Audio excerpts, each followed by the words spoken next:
Albert wasn't worried at all. In front of him sat a man his age, who was interviewing for a vacant position in a large company. Several standard questions flew by, yet Albert remained unhinged. He showed maturity and confidence, and when asked to name 3 dreams of his, he answered without hesitation. To have a high-paying job, to marry a beautiful woman, and become famous all over the world. Upon hearing this, the interviewer wrote some notes down before assuring Albert he would contact him. Albert had no doubt that this position was his. As he walked out of the building, he saw a man slip and fall on the ice in front of him. He was wearing a nondescript coat. Based on his appearance, Albert assumed the man was just another drunkard. Albert stepped around the fallen man and continued on his way. He walked past a street mime, whose performance impressed Albert and caused him to smile. Albert threw $1 into the mime's hat. There were not many people around, and the mime, an elderly woman, began to ask him if he liked the performance. Albert squeamishly shrugged off the woman, not wanting to talk, and hurried away. Albert still had many important things to do that day, and when he was returning home in the rain, dreaming only of a hot shower and dinner, he heard someone's muffled sob. It was a woman crying. She was sitting on a bench outside the house without an umbrella.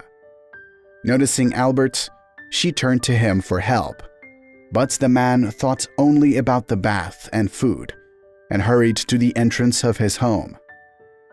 What followed was an ordinary life, an ordinary job, a wife like any other, whom he divorced, and the obscurity of an ordinary clerk in a bank. Already retired, spending time alone in the park, he happened to notice an old man just like him. He was walking with his elderly wife, who even now looked attractive. Their gazes met, and the stranger walked towards Albert.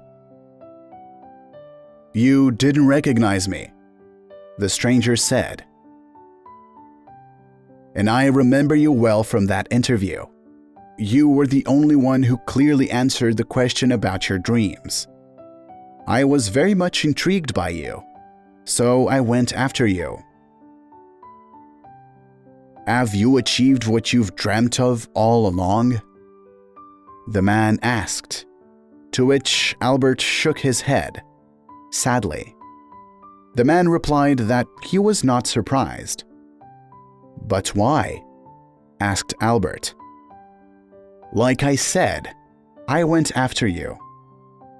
The man who was laying on the icy cement was our director. He remembered you because you just went around him without helping him.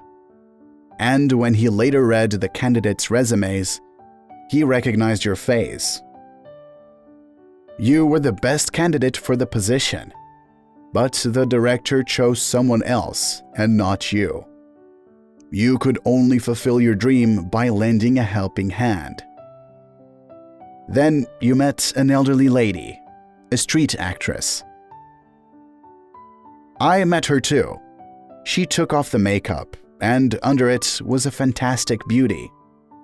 Yes, I married her. But you could have been in my shoes, as you were the one who noticed her first. She was ready to fall in love with you, and all she needed was your eyes. But you turned them away.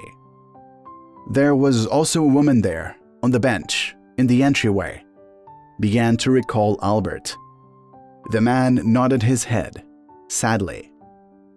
"Yes, she was a famous writer. She just needed to talk to someone that day. She only needed to be warmed by a dear soul. And I did it for you. Take it." The stranger handed Albert the book. "She wrote a book about me, about my fate, which I erased for you. This book became a success, and I became famous thanks to it. And, of course, your mistakes." the man said before standing up and leaving.